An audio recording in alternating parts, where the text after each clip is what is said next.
नमः संस्कृताय मित्राणि। संस्कृत मिस्ट्री में आप लोग का बहुत बहुत स्वागत है।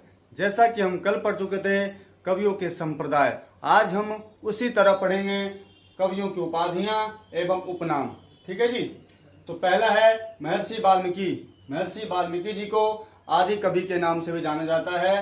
फिर दूसरा है कृष्णद्वैपायन। कृष्णद्वैपायन जी को व्यास या वेद व्यास जी के नाम से जाना जाता है। उसके बाद तीसरा है कालिदास।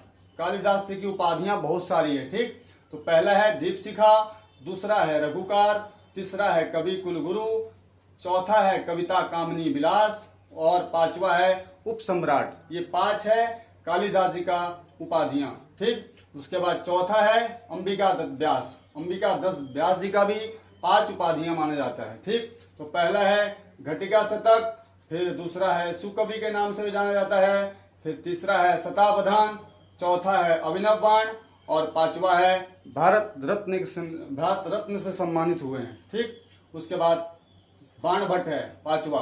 उसके बहुत सारी उपाधियां इनके भी।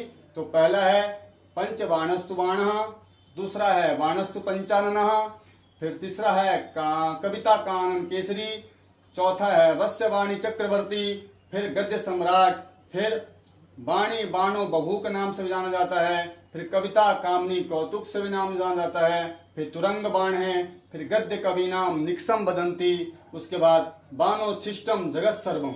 ये जितने भी बाण भट्ट के उपाधियां हैं तो बहुत सारी उपाधियां हैं। ठीक है, तो 1 2 3 4 5 6 7 8 9 उपाधियां इनको प्राप्त हुआ है। ठीक है, तो आज हम कवियों की उपाधियां एवं उपनाम को पढ़ा।